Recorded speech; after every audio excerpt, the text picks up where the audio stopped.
Hello दोस्तों, मैं अभिषेक स्वागत करता हूं आप सभी का अपने यूट्यूब चैनल फिट ITI पे। आज हम लोग पढ़ने वाले हैं सबमर्ज आर्क वेल्डिंग के बारे में। बेसिकली हमने कल टिक वेल्डिंग के बारे में डिस्कस किया था, इससे पहले हमने मिग वेल्डिंग के बारे में पढ़ा, तो हम लोग आर्क वेल्डिंग डिस्कस कर रहे थे, आप लोगों को पता होगा। तो आर्क वेल्डिंग में जितनी सारी वेल्डिंग आती हैं, इसके पहले हमने आपको क्लासिफिकेशन में बताया था कि आर्क वेल्डिंग में जो सारी वेल्डिंग आती हैं, जैसे टिक वेल्डिंग हो गई, मिग वेल्डिंग हो गई, उसके बाद सबमर्ज आर्क वेल्डिंग हो गई और प्लाज्मा आर्क वेल्डिंग या आर्क कटिंग हो गया। तो ये सारी वेल्डिंग हम लोग आर्क वेल्डिंग में कवर करने वाले थे। तो हमने जो है टिक वेल्डिंग और मिग वेल्डिंग तो बहुत अच्छे से क्लियर कर लिया, बहुत अच्छे से पढ़ लिया। अब आज जो हम लोग पढ़ने वाले हैं वो है submerge arc welding.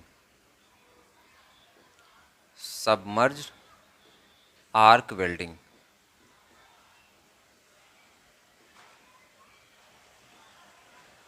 Submerge arc welding. Submerge arc welding पढ़ने से पहले हम लोग इसके नाम में जाते हैं और इसके परिचय में थोड़ा सा जाते हैं अंदर, इसके अंदर जाने की कोशिश करते हैं और समझते हैं कि सबमर्ज का मतलब होता है डूबा हुआ।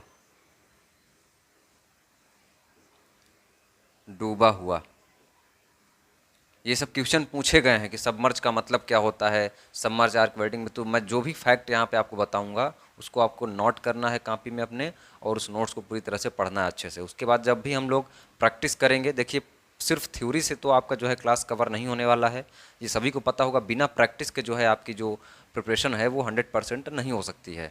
तो थ्योरी यहाँ से आपको बेसिक बेसिक मैं आइडिया दे रहा हूँ, उसके बाद जब हम लोग साथ में प्रैक्टिस करेंगे, ऑब्जेक्टिव क्वेश्चंस करेंगे, तो वहाँ हमको जो है सारी चीज़ें क्लियर हो जाएंगी। तो सबमर्ज का मतलब हुआ डूबा हुआ। इसका मतलब ये हुआ कि ऐसी वेल्डिंग जो डूबी हुई वेल्डिंग हो। तो डूबी हुई वेल्डिंग का मतलब क्या है, इसको हम लोग समझते हैं। सबमर्ज आर्क वेल्डिंग में क्या होता है कि इसकी जो आर्क होती है, बेसिकली हम लोग आर्क वेल्डिंग पढ़ रहे हैं तो आर्क के बारे में आपको पहले से पता होगा, हमने आर्क के बारे में पहले डिस्कस कर लिया था। तो जो आर्क होती है वो डूबी हुई रहती है। अब प्रश्न यह उठता है कि आर्क किस में डूबी हुई रहती है। तो जो आर्क है आपकी वो फ्लक्स में डूबी हुई रहती है, फ्लक्स में। और फ्लक्स कैसा होता है, दानेदार, ग्रैनुलर। ये सब क्वेश्चन पूछे गए हैं। तो अब जो है, अब सबमर्ज आर्क वेल्डिंग की अगर हम लोग परिभाषा के बारे में बात करें तो सबमर्ज आर्क वेल्डिंग एक ऐसी आर्क वेल्डिंग है जिसमें अलेपित इलेक्ट्रोड एक फ्लक्स में डूबा हुआ जो है वेल्डिंग करता है वर्कपीस की। तो इसकी अगर हम लोग परिभाषा की बात करें तो परिभाषा आप लोग लिखेंगे, मैं बोल देता हूँ। सबमर्ज आर्क वेल्डिंग एक ऐसी वेल्डिंग है, सबमर्ज आर्क वेल्डिंग का अर्थ है सबसे पहले कि डूबा हुआ। तो इसमें क्या होता है कि आर्क जो होती है, गैर लेपित इलेक्ट्रोड, गैर लेपित इलेक्ट्रोड और दानेदार फ्लक्स के बीच में, दानेदार फ्लक्स के बीच में आर्क, इसमें जो है आर्क जो है वो जनरेट की जाती है या उत्पन्न की जाती है, उत्पन्न की जाती है। ये क्या हो गया, बेसिक से परिभाषा हो गई आर्क वेल्डिंग की। अगर किसी इंटरव्यू में आपसे पूछा जाता है या कोई भी आपसे पूछता है, आपके क्लास में आपके टीचर पूछते हैं सबमर्ज आर्क वेल्डिंग है, जैसे कहीं भी आप पढ़ रहे हैं तो आपसे कोई पूछ सकता है कि सबमर्ज आर्क वेल्डिंग होता क्या है, तो आप बताएंगे कि सबमर्ज आर्क वेल्डिंग जो है वो एक तरह की आर्क वेल्डिंग है। इसका क्लासिफिकेशन सबसे पहले आप बताएंगे, आर्क वेल्डिंग के अंतर्गत आती है, यानी कि फ्यूजन वेल्डिंग होता है, होमोजीनियस। फिर उसके बाद इसमें क्या होता है, इस वेल्डिंग की खासियत ये होती है कि जो आर्क होती है वो गैर लेपित इलेक्ट्रोड और हमारे वर्कपीस के बीच में क्या होती है, उत्पन्न की जाती है, और दानेदार फ्लक्स के बीच में क्या होता है, ये रहती है आर्क हमारी। अब जो arc welding, submerge arc welding होती है, इसको सेमी ऑटोमेटिक वेल्डिंग भी कहा जाता है। सेमी ऑटोमेटिक वेल्डिंग भी कहा जाता है, कहा जाता है। तो आर्क वेल्डिंग को सेमी आर्क वेल्डिंग कहा जाता है। आर्क वेल्डिंग क्या हुआ, 1930 के आसपास शुरुआत की गई आर्क वेल्डिंग की। अब आर्क वेल्डिंग के थोड़े से इतिहास के बारे में हम लोग जाते हैं कि आर्क वेल्डिंग का हम लोगों ने आविष्कार किया ही क्यों, आर्क वेल्डिंग हम लोग पढ़ते ही क्यों हैं। तो आर्क वेल्डिंग की परिभाषा इसको आप लोग नोट कर लेंगे। अच्छे से आप लोग स्क्रीनशॉट ले लीजिएगा, मैं थोड़ा सा हट जाता हूँ। उसके बाद आर्क वेल्डिंग का जो उपयोग हुआ, हम लोगों ने आर्क वेल्डिंग का जो आविष्कार किया वो क्यों किया, आर्क वेल्डिंग हमको ज़रूरत क्यों पड़ी? क्योंकि हमारे पास पहले से इतनी सारी वेल्डिंग है, टिग है, मिग है और प्लाज्मा आर्क वेल्डिंग है और डिफरेंट टाइप की वेल्डिंग है आर्क में ही, तो हमको इस वेल्डिंग की ही क्यों ज़रूरत पड़ी? तो इसके कुछ न कुछ फ़ायदे होंगे। तो जो आर्क वेल्डिंग है वो 1930 के आसपास क्या हुई, शुरू की गई। तो आर्क वेल्डिंग जो है वो जो बड़े बड़े पाइप होते हैं, बड़े पाइपों में बड़े पाइपों में जो लॉन्गिट्यूडनल रखे हुए हों, लॉन्गिट्यूडनल जो लॉन्गिट्यूडनल रखे हुए हों उन पाइपों में, और वो पाइप किसके बने होने चाहिए? कास्ट आयरन यानी कि ढलवा लोहा, ढलवा लोहा। ये पूछ सकता है कि सबमर्ज आर्क वेल्डिंग जो है किस किस मटेरियल को हम लोग वेल्ड कर सकते हैं, तो वही क्वेश्चन है ये। अब बड़े पाइपों में जो मोटी मोटी पाइपें होती हैं बड़ी बड़ी इंडस्ट्रीज़ में, जिसमें गैस लिक्विड कुछ भी हम लोग ले जाते हैं, तो वो पाइप किसकी बनी होनी चाहिए? या फिर इसका आप क्वेश्चन ये भी ले सकते हैं कि जो वेल्डिंग होती है हमारी सबमर्ज आर्क वेल्डिंग, वो किस किस मटेरियल में हम लोग वेल्ड कर सकते हैं? तो वो ढलवा लोहा हो गया, निम्न कार्बन इस्पात हो गया, निम्न कार्बन स्टील हो गया, मध्यम कार्बन स्टील हो गया, मध्यम कार्बन स्टील हो गया, उच्च कार्बन स्टील हो गया, उच्च कार्बन स्टील हो गया। तो इतने मटेरियल में क्या है, हम लोग आसानी से सबमर्ज आर्क वेल्डिंग परफॉर्म कर सकते हैं। इसके साथ साथ जो उच्च एलॉय स्टील, उच्च एलॉय स्टील, इसमें भी हम लोग क्या करते हैं, कर सकते हैं, बट क्या होता है, थोड़ा सा मुश्किल होता है, थोड़ा सा मुश्किल होता है। तो इतने सारे मटेरियल में हम लोग सबमर्ज आर्क वेल्डिंग करते हैं। तो हुआ ये कि हमको एक ऐसे वेल्डिंग की ज़रूरत चाहिए थी, एक हमको ऐसी वेल्डिंग की ज़रूरत पड़ी जो कि बड़े बड़े पाइपों में इंडस्ट्रीज़ में जो लगी हुई हो, जो ढलवा लोहा, निम्न कार्बन इस्पात और मध्यम कार्बन इस्पात और उच्च कार्बन इस्पात के जो पाइप बने हुए हों उनको जोड़ सके, और उसके साथ में उनमें स्पाइटर ना हो, किसी प्रकार का वेल्डिंग दोष ना हो, और हमारी जो वेल्डिंग है वो ऑटोमेटिक वेल्डिंग हो, यानी कि उसमें हमको जो हमारा वर्कर रहे, जो हमारा वेल्डर रहे, उसको ज़्यादा मेहनत करने की ज़रूरत ना पड़े। तो इसके लिए हमको क्या ज़रूरत पड़ी, सबमर्ज आर्क वेल्डिंग की। सबमर्ज आर्क वेल्डिंग की शुरुआत 1930 में की गई। तो इतनी चीज़ें क्या करेंगे, आप लोग लिखेंगे इसको। अब हम लोग समझेंगे कि सबमर्ज आर्क वेल्डिंग की जो प्रक्रिया है, सिद्धांत है, सबमर्ज आर्क वेल्डिंग होती कैसे है, तो इसके बारे में जानेंगे। तो सबमर्ज आर्क वेल्डिंग को हम लोग चित्र के माध्यम से समझें। उससे पहले आप लोग अगर वीडियो देख रहे हैं यहाँ तक, तो चैनल को सब्सक्राइब करके अपने दोस्तों के साथ शेयर ज़रूर कीजिए, क्योंकि वेल्डर की क्लासेस हमको नहीं लगता कि पूरे यूट्यूब पे कहीं हमारे अलावा जो है अवेलेबल करवाई जाती होंगी। तो सबमर्ज आर्क वेल्डिंग जो होता है, इसको हम लोग चित्र के माध्यम से थोड़ा सा समझने की कोशिश करेंगे।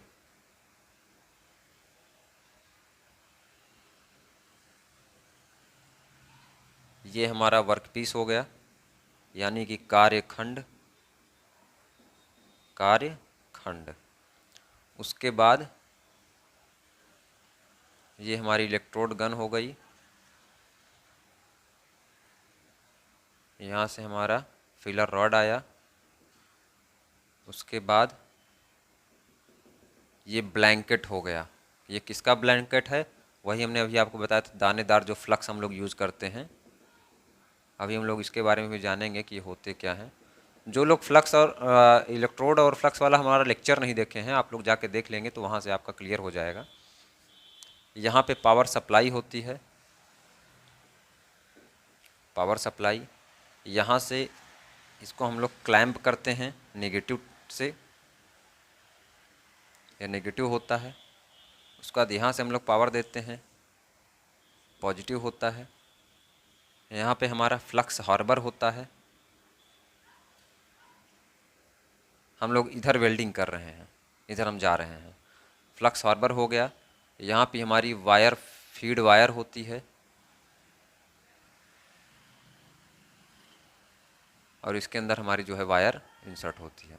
अब हम लोग समझते हैं कि होता क्या है। देखिए, सबमर्ज आर्क वेल्डिंग में होता ये है कि पहली बात तो सबमर्ज आर्क वेल्डिंग आप ये समझिए कि सबमर्ज आर्क वेल्डिंग हॉरिजेंटल, यानी कि कोई सरफेस ऐसे रखी हुई समतल पे तो उसी की हम लोग वेल्डिंग कर सकते हैं। ऐसा क्यों, अब हम लोग समझते हैं। सबसे पहले हमने आपको बताया था कि इसमें जो इलेक्ट्रोड होता है वो ढका हुआ होता है किससे, फ्लक्स से, दानेदार फ्लक्स से, ग्रेनुलर फ्लक्स से।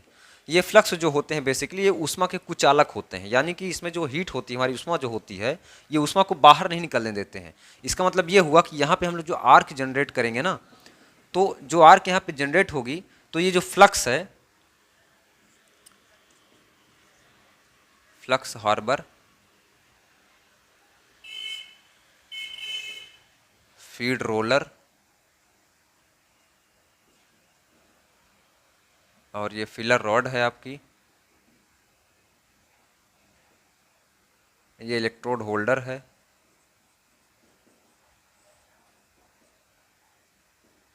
और ये कारखंड हो गया, और ये जो दानेदार हुआ यहाँ पे ये क्या है, ये फ्लक्स है। तो हमने आपको बताया कि जब इसका फ़ायदा क्या है, इस वेल्डिंग का मतलब क्या है, कि जैसे मान के चलिए कि हम क्या करते हैं इसमें, यहाँ पे यहाँ तक हमारी इलेक्ट्रोड आती है, ठीक है, वायर आती है, फीड वायर जो हमारी है वो आती है, और यहाँ से बीच में यहाँ पे जो गैप है इसके बीच में हम लोग आर्क जनरेट कराते हैं। अब इसमें आर्क जनरेट कराने के लिए स्टील वूल का यूज़ किया जाता है। आर्क उत्पन्न करना थोड़ा सा कठिन होता है, इसमें उत्पन्न करने के लिए स्टील वूल या आवृत्ति का यूज़ करते हैं। ये क्वेश्चन आपसे पूछे जाएंगे, का उपयोग होता है। तो होता ये है कि अब इसके अंदर क्या होती है, आर्क हमारी जनरेट होती है। जैसे ही आर्क जनरेट होगी तो ये दानेदार फ्लक्स क्या करेंगे, इसको सुरक्षा प्रदान करेंगे। जैसे हमने टिग और मिग में जाना था कि जो सील्डिंग गैसें होती हैं, हीलियम और आर्गन, वो बाहरी आवरण प्रदान करती हैं वेल्डिंग के हमारे आर्क को, कि बाहर की कोई भी गैसें उसके अंदर ना जाने पाए। तो ये क्या करती है, अब आर्क यहाँ पे जनरेट हुई, अब ये क्या है, ऊष्मा का कुचालक है, तो इसके कई सारे फायदे होंगे। पहली बात तो ये जो इसका हीट है, यानी इसकी जो गर्माहट है, जो तापमान है इसका, वो बाहर उड़ने नहीं देगा, यानी कि बाहर सरफेस में नहीं जाने देगा। तो पूरा जो हमारी हीट है वो इसको गलाने में लग जाएगी, जिससे क्या होगा, हमारा ये वेल्ड क्या होगा, वो जुड़ जाएगा। पहला फायदा। दूसरा फायदा ये हुआ कि जो ऑक्सीजन और नाइट्रोजन, ऑक्सीजन और नाइट्रोजन, ऑक्सीजन और नाइट्रोजन जो बाहर विद्यमान होती हैं गैसें, ये हमारे आर्क को या हमारे वेल्डिंग पूल को, जहाँ पे हम वेल्ड करते हैं मोल्टेन मेटल को, जो यहाँ पे मेल्ट किया हुआ मेटल रहता है, इसको क्या करती है, नुकसान पहुँचाती है। तो बाहर की गैसों को भी आने से क्या होता है, ये रोकता है, परावर्तित कर देता है, किसको, ऑक्सीजन को और नाइट्रोजन को। तो यहाँ पे आई और यहाँ से वापस चली गई, तो ये दो काम हुआ। तो इसका मतलब ये हुआ कि ये जो ग्रैनुलर फ्लक्स है, दानेदार जो फ्लक्स है, ये क्या करता है, पहली बात तो हीट को रोक के रखता है, और दूसरा काम क्या करता है कि ऑक्सीजन और नाइट्रोजन से, यानी कि बाहर की जो गैसें हैं वायुमंडल की, उससे हमारे वेल्डिंग को क्या करता है, बचाता है, आर्क को। तो ये काम होता है इसका। उसके बाद जो फीड रोलर होता है, यहाँ से फीड रोलर से क्या होता है कि हमारी जो इलेक्ट्रोड होती है, यानी कि जिससे हम लोग आर्क जनरेट करते हैं और जो गल गल के नीचे गिरती है, तो वो क्या करती है, यहाँ से ऑटोमेटिक जो होती है, जिस हिसाब से हम सेट करेंगे उस हिसाब से हमारी वायर जो है नीचे घूमती हुई चली आएगी। उसके बाद ये पावर सप्लाई हो गया, यहाँ से हम लोग नेगेटिव में जोड़ देते हैं और यहाँ से पॉजिटिव में जोड़ देते हैं, जिसकी वजह से यहाँ पे स्पार्क जनरेट होता है। आप लोग पिछली क्लास में समझा ही होगा आप लोगों ने। ये फ्लक्स हार्बर का काम होता है, यहाँ पे हम लोग फ्लक्स डालते हैं, उड़ेलते हैं, मशीनों द्वारा जनरली होता है, ये किसी वर्कर द्वारा नहीं किया जाता, ऑटोमेटिक होता है ये। तो यहाँ पे फ्लक्स होता है। अब जैसे जैसे हम लोग वेल्डिंग को आगे करते जाते हैं, फ्लक्स हार्बर भी साथ साथ चलता जाता है, तो यही में फ्लक्स ऑटोमेटिक आता है और यहाँ पे बिछाता हुआ दानेदार चला जाता है। अब ये बताइए कि ये पूरी प्लेट है, ठीक है। अब इस प्लेट को हम ऐसे खड़ा कर देंगे, मान के चलिए अभी प्लेट ऐसे है, ठीक है। अब इस प्लेट को हम ऐसे खड़ा कर देंगे तो क्या ये जो दानेदार फ्लक्स है, क्या ये टिकेगा, नहीं टिकेगा, ये क्या होगा, गिर जाएगा। तो इसीलिए अगर आपसे कोई पूछे कि जो सबमर्ज आर्क वेल्डिंग है उसके कुछ हानियां बताइए। तो उसकी हानि सबसे बड़ी यही है कि इसको हम सिर्फ समतल प्लेट पे कर सकते हैं, यानी कि जब भी हम इसको खड़ा करेंगे या इंक्लाइंड करेंगे, लंबवत रखेंगे, तो क्या हो जाएगा, ये जो दानेदार फ्लक्स जो है हमारी जो कोटिंग कर रहा है ये हमारा गिर जाएगा, जिससे हमारा वेल्डिंग नहीं कंप्लीट हो पाएगा। तो इतनी सारी चीज़ें जो हैं ये सारी चीज़ें होती हैं। अब जो सबमर्ज आर्क वेल्डिंग होता है ये दो प्रकार का होता है। आपसे कभी आपसे पूछेगा कि submerge arc welding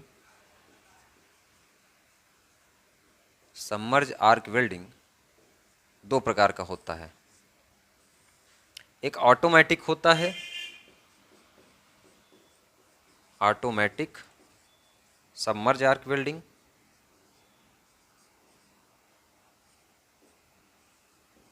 submerge arc welding. एक होता है semi automatic, semi automatic submerge arc welding.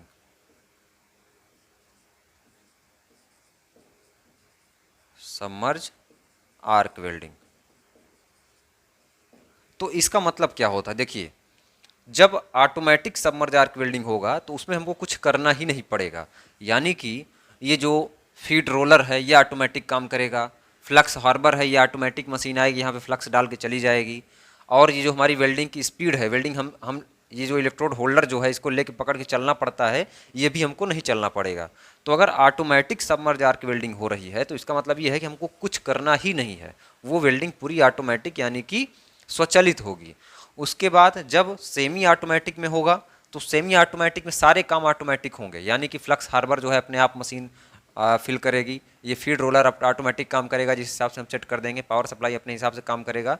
सिर्फ और सिर्फ हमको करना पड़ेगा तो क्या, इलेक्ट्रोड होल्डर को, वर्कर को पकड़ के उसको जो है उसकी गति को जो है नियंत्रित करना पड़ेगा कि किस हिसाब से हमको किस स्पीड से वेल्डिंग करनी है। तो आई होप आप लोग समझ पा रहे होंगे। अब मैं इसको बोल रहा हूँ, आप लोग मैं जो बोल रहा हूँ बातों को उसको आप लोग चाहे नोट करिए, चाहे 2 बार 3 बार इस वीडियो को देखिए। आप कोई भी एग्जाम देंगे आपका एग्जाम इजीली क्रैक हो जाएगा। इवन आप इसरो भी दे रहे हैं, डीआरडीओ दे रहे हैं, एनपीसीएल दे रहे हैं, आईओसीएल दे रहे हैं, कोई भी एग्जाम आप दे रहे हैं, डीआरडीओ दे रहे हैं, तो आपका एग्जाम जो है वो इजीली क्रैक हो जाएगा। बस आप मेरी बातों को 2 से 3 बार सुनिए, या फिर आप जो मैं बोल रहा हूँ उसको कॉपी में नोट बना करके लिखते जाइए और उसको याद करते जाइए, और साथ में जब मैं प्रैक्टिस सेशन लूँगा तो उसको आप लोग ज़रूर वॉच कीजिए। तो ये हुआ ऑटोमेटिक और semi automatic submerge arc welding. तो आर्क वेल्डिंग के बारे में इतनी सारी चीज़ें हैं। अब जैसे आर्क वेल्डिंग में कुछ चीज़ें पूछ सकता है कि आर्क वेल्डिंग के लाभ क्या हैं, आर्क वेल्डिंग की हानियाँ क्या हैं, तो हमें नहीं लगता कि आपको इसको बताने की ज़रूरत है, क्योंकि मैं जो थ्योरी में इतना ज़्यादा बोल रहा हूँ इसमें मैं आपको हानि लाभ ये सारी चीज़ें बताते चल रहा हूँ। फिर भी मैं आपको एक आंकड़ा दे रहा हूँ, किसकी हानि लाभ आपको बता रहा हूँ, आप इसको अपने से लिखिएगा। पहली बात तो इसके लाभ के बारे में हम लोग बात करते हैं। इसका लाभ ये है सबसे पहला कि ये ऑटोमेटिक वेल्डिंग है, ऑटोमेटिक या सेमी ऑटोमेटिक। इसका मतलब ये हुआ कि इसमें हमको बहुत सारी चीज़ें जो है वर्कर को करने की ज़रूरत नहीं पड़ती है। सबमर्ज आर्क वेल्डिंग के लाभ, लाभ हानि, तो इसको हम लोग नोट पॉइंट में डालेंगे। सबसे बड़ा लाभ ये है कि ऑटोमेटिक वेल्डिंग है, ऑटोमेटिक या सेमी ऑटोमेटिक। ये हेडिंग है। अब इसके नीचे आप लोग लिखेंगे कि इस वेल्डिंग में वर्कर को किसी भी प्रकार के काम की ज़रूरत नहीं पड़ती है, सब चीज़ स्वचालित होता है, सारी चीज़ें ऑटोमेटिक होती हैं। तो ये सारी चीज़ें आप लोग अपने से ऐड कर सकते हैं।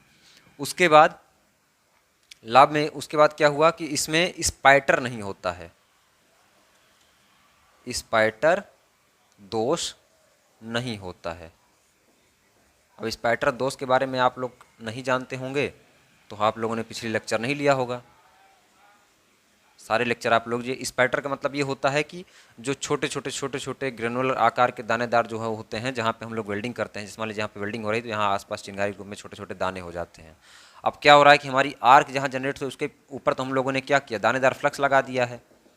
तो दानेदार फ्लक्स हो जाने की वजह से जो आर्कवा जनरेट होगी हमारी आर्क, वो बाहर निकल ही नहीं पाएगी। वहाँ से छोटे छोटे स्पाइटर होते हैं, दानेदार जो होते हैं वो बाहर निकलेंगे ही नहीं, तो किसी तरह की सतह पे वो लोग बैठेंगे ही नहीं। तो इसका मतलब ये हुआ कि ये भी फ़ायदा ही हुआ ना इसका। तो वही बात है। उसके बाद स्पाइटर दोष नहीं होता है, हीट का लॉस बहुत कम होता है, हीट का ह्रास कम होता है या नगण्य होता है, शून्य के बराबर होता है। ये भी हमने आपको बताया था कि जो दानेदार जो हमारा ग्रैनुलर फ्लक्स रहता है वो क्या करता है कि हीट या टेम्परेचर को बाहर जाने से रोकता है। तीसरा क्या हुआ, बाहर की वायुमंडलीय हवाएं जो होती हैं, बाहर की वायुमंडल नाइट्रोजन और ऑक्सीजन से नुकसान नहीं होता, नुकसान नहीं होता। इनकी हानियों में अगर आप जाएंगे तो इसकी सबसे बड़ी हानि ये है कि इसको आप सिर्फ समतल प्लेट पे ही कर सकते हैं, समतल प्लेट पर ही वेल्डिंग कर सकते हैं, ठीक है। और इसका सबसे बड़ी हानि ये है कि इसमें आर्क जनरेट करना बहुत मुश्किल होता है। तो आर्क जनरेट करने के लिए, आर्क उत्पन्न करना मुश्किल होता है, मुश्किल होता है। और आर्क हम लोग कैसे जनरेट करते हैं, फिर हमने आपको बताया था स्टील वूल से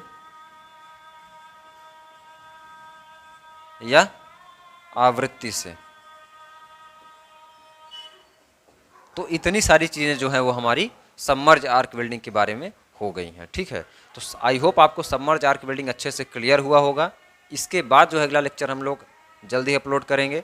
आपको किसी प्रकार की क्वेरी हो, किसी प्रकार का आपका क्वेश्चन हो तो नीचे कमेंट करिए। आपको हमसे जुड़ना हो, हमसे कुछ पूछना हो तो आप हमारे इंस्टाग्राम का लिंक मिल जाएगा डिस्क्रिप्शन में, वहाँ से हमको फॉलो कर लीजिए। वहाँ से आप हमसे डायरेक्ट बात कर सकते हैं। व्हाट्सएप ग्रुप का लिंक दे रहा हूँ, वहाँ पर आप ज्वाइन हो जाइए। टेलीग्राम लिंक दे रहा हूँ, वहाँ पर आप ज्वाइन हो जाइए। तो आप लोग जो है जुड़ के अच्छे से मेहनत से पढ़ाई करिए और इजीली आपका चाहे वो ITI एग्ज़ाम हो रहा हो, AITT है, चाहे आपका गवर्नमेंट एग्ज़ाम्स हैं, आप हमारी क्लासेस को क्या करेंगे, लगातार वॉच करेंगे। 1 से 2 बार, 3 बार, 4 बार, ज़्यादा से ज़्यादा बार आप क्लास को क्या करें, वॉच करें। जिससे क्या होगा, आपकी जो है सारे डाउट्स क्लियर हो जाएंगे। उसके बाद कुछ डाउट्स अगर आपके बच जाते हैं तो जब भी हम लोग प्रैक्टिस सेशन लेंगे तो वहाँ पे आपके सारे डाउट्स क्लियर हो जाएंगे। तो आई होप आपको वीडियो ये पसंद आया होगा। तो इस वीडियो को यहीं पे हम लोग समाप्त करते हैं।